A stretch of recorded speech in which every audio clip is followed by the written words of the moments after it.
ઈરાનમાં થતા સંઘર્ષો ભારત જેવા દેશોના સ્થાનિક ઉદ્યોગોને કેટલા પ્રમાણમાં અસર કરે છે? આખરે ગુજરાતના મોરબીમાં ચીમનીઓ શાંત કેમ થઈ? મોરબીમાં સિરામિક ટાઇલની અનેક ફેક્ટરીઓ બંધ કેમ થઈ? શું મોરબી ફરીથી પોતાના જૂના તેજમાં પાછું ફરશે? શું ફરીથી ચીમનીઓમાંથી ધુમાડો નીકળશે? શું ફરીથી શ્રમિકોના અવાજોથી ફેક્ટરીઓ ગુંજી ઉઠશે? તો ચાલો આ સમગ્ર મહત્વના સવાલોના જવાબ આપણે સરળતાથી મેળવીએ. નમસ્કાર દર્શક મિત્રો, @ગુજરાતમાં આપનું સ્વાગત છે. ભારતના નકશા પર એક એવું ટપકું જોવા મળે છે કે જે આખી દુનિયાની ફ્લોરિંગ અને દિવાલોને ચમકાવે છે. આ એટલે મોરબી, સૌરાષ્ટ્રની આ ધરતી કે જેણે મચ્છુ હોનાર જ જોઈ, કે જેણે ભૂકંપના ઝટકા સહન કર્યા અને જેને શૂન્યમાંથી સર્જન કરીને વિશ્વનું બીજા નંબરનું સૌથી મોટું સિરામિક હબ બનવાનું ગૌરવ પ્રાપ્ત કર્યું છે. ત્યાં જે ફરી એકવાર કુદરતી નહીં પરંતુ માનવ સર્જિત આપત્તિના કારણે થંભી ગયું છે.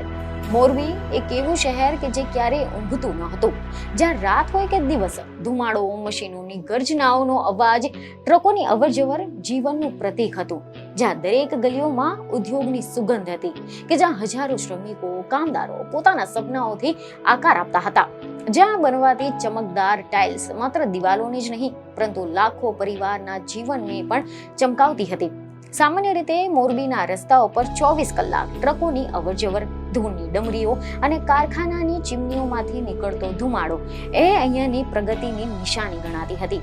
પરંતુ આજે એ જ રસ્તાઓ પર સન્નાટો જોવા મળે છે. આજે આજ મોરબીમાં એક અજીબ શાંતિ છવાઈ ગઈ છે. રસ્તાઓ સુમસામ જોવા મળે છે, ફેક્ટરીઓના ગેટ બંધ જોવા મળે છે અને જે ચીમનીઓ ક્યારેક ધુમાડો છોડવાનું બંધ ન હતી કરતી તે આજે શાંત બની ગઈ છે. તો હવે પ્રશ્ન એ થઈ રહ્યો છે કે શું થયું છે મોરબીને? કેમ અટકી ગઈ છે આ ઉદ્યોગોની ધડકડ?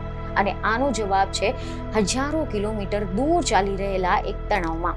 અને એ તણાવ જે માત્ર દેશો સુધી સીમિત નથી પરંતુ તેની અસર સીધી સામાન્ય લોકોના જીવન પર પણ પડી રહી છે. ઈરાન સાથે કેટલાક દેશોની વચ્ચે વધતા તણાવ અને સંઘર્ષના કારણે હોર્મ્યુઝના જળમાર્ગમાં સર્જાયેલા અવરોધે વિશ્વભરના તેલ અને ગેસના પુરવઠાને અસર કરી છે. અને ગુજરાતના મોરબીમાં ગેસ પર નિર્ભર ઉદ્યોગ સૌથી પહેલા ઝટકો સહન કરી રહ્યો છે. કારણ કે મોરબીમાં સિરામિક ઉદ્યોગ માત્ર એક વ્યવસાય નથી પરંતુ તે એક આખું અર્થતંત્ર બની ગયું છે. કેટલાક રિપોર્ટ છે કે અહીંયા લગભગ 60,000 કરોડ રૂપિયાનો આ ઉદ્યોગ ભારતને વૈશ્વિક બજારમાં પ્રતિષ્ઠા અપાવે છે. અહીંયાથી બનેલી ટાઇલ્સ અને સેનિટરી વેર વિશ્વના અનેક દેશોમાં જાય છે. પરંતુ આ ઉદ્યોગનું સૌથી મોટું ઇંધણ છે ગેસ, ખાસ કરીને પ્રોપેન અને LNG ગેસ. અને જ્યારે આ ગેસનો પુરવઠો અટકી જાય ત્યારે આખું ઉત્પાદન જે તંત્ર છે તે પણ ઠપ થઈ જાય છે. વિચાર કરો, 60,000 કરોડનું ટર્નઓવર ધરાવતો આ ઉદ્યોગ આજે ગેસના અભાવે ઘૂંટણીએ પડી રહ્યો છે. અને એની સીધી અસર 4 લાખથી વધુ શ્રમિકો, કામદારોના જીવન પર પણ જોવા મળી રહી છે. આ માત્ર આર્થિક સંકટ નથી પરંતુ લાખો પરિવારોના રસોડાનો પ્રશ્ન છે.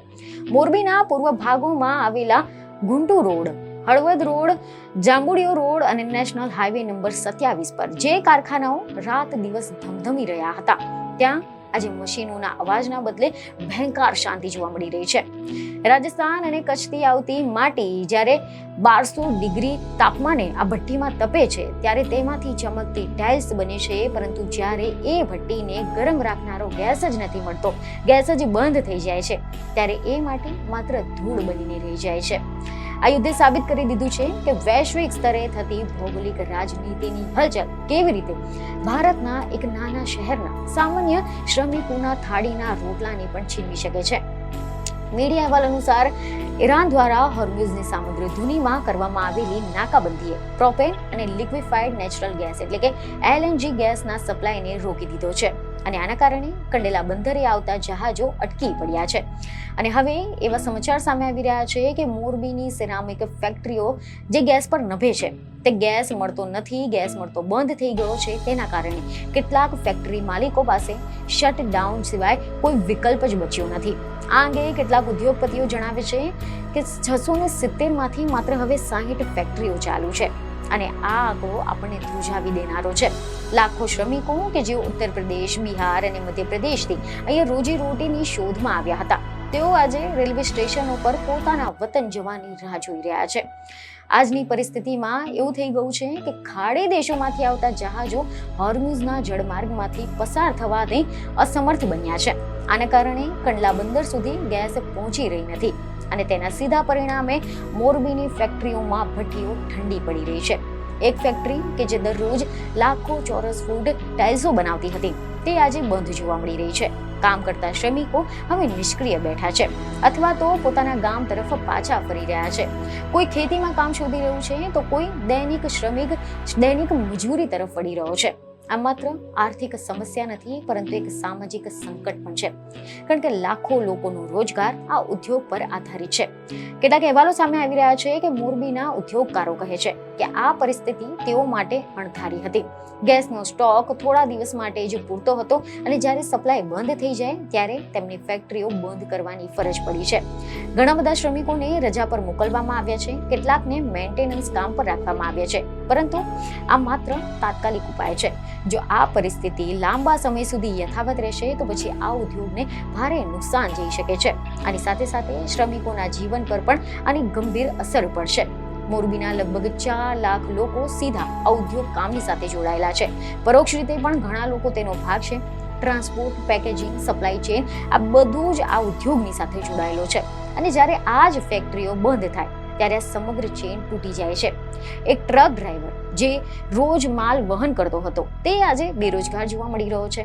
એક ચાવાળો કે જે શ્રમિકોને ચા આપતો હતો તેની આવક બંધ થઈ રહી છે. એક નાની દુકાનદાર કે જે રોજિંદી જરૂરિયાતની ચીજ વસ્તુઓ વેચતો હતો તેનું વેચાણ પણ ઘટી ગયું છે. અને આ એક ડોમિનો ઇફેક્ટ છે કે જે સમગ્ર અર્થતંત્રને અસર કરે છે. મોરબીના ઉદ્યોગકારો માટે આ એક મોટો પ્રશ્ન છે વિકલ્પનો, કે શું ગેસ સિવાય બીજું કોઈ ઈંધણ ઉપયોગમાં લઈ શકાય? પહેલા તો કોલ ગેસિફાયરનો ઉપયોગ થતો હતો, પરંતુ પર્યાવરણ પ્રદૂષણના કારણે તેના પર પ્રતિબંધ મુકાયો હતો અને હવે કેટલાક ઉદ્યોગકારો ફરીથી આ કોલ ગેસ તરફ વળવાની વિચારણા કરી રહ્યા છે, જ્યારે કેટલાક ગ્રીન હાઇડ્રોજન જેવા વિકલ્પો પર પ્રયોગ કરી રહ્યા છે. 20,000 કરોડની નિકાસ કરતો આ ઉદ્યોગ જે લાંબા સમય સુધી બંધ રહેશે તો ભારતની અર્થવ્યવસ્થાને પણ મોટો ફટકો આપી શકે છે. પરંતુ આ બધા ઉપાય લાંબા ગાળાના છે અને તાત્કાલિક સમસ્યાનો ઉકેલ નથી. સરકાર માટે પણ આ એક પડકાર છે, કારણ કે એક તરફ તો પર્યાવરણનું રક્ષણ કરવું જરૂરી છે, ત્યાં જ બીજી તરફ ઉદ્યોગ અને રોજગાર જાળવવું પણ એટલું જ મહત્વનું છે. મોરબીના શ્રમિકો, કામદારો માટે આ સમય અનિશ્ચિતતાનો છે, જેનાથી તેઓ જાણતા નથી કે ફેક્ટરીઓ ક્યારે ફરીથી શરૂ થશે. તેઓ નથી જાણતા કે તેમની નોકરી પાછી મળશે કે નહીં. ઘણા લોકો તો પોતાના પરિવારની સાથે રહેવા માટે ગામ પરત ફરી ગયા છે, જ્યાં તેઓ ખેતી અથવા તો અન્ય કામને શોધવાનો પ્રયાસ કરી રહ્યા છે.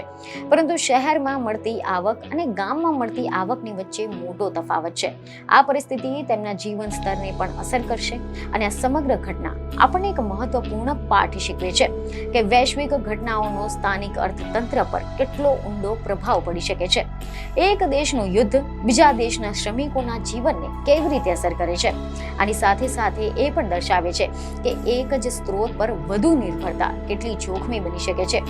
મોરબીનો સિરામિક ઉદ્યોગ આજે એક ક્રોસ રોડ પર ઉભો રહ્યો છે અને તેને નવી દિશાને શોધવાની જરૂર છે.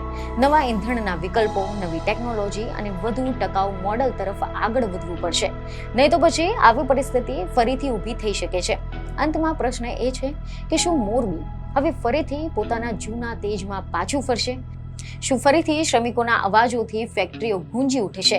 જવાબ સમય આપશે, પરંતુ આશા છે કે મોરબી ફરીથી ઊભું થશે, કારણ કે આ શહેરની ઓળખ જ સંઘર્ષ અને મહેનત છે અને કદાચ આ જ સંકટ એક નવી શરૂઆતનું કારણ પણ બની શકે છે.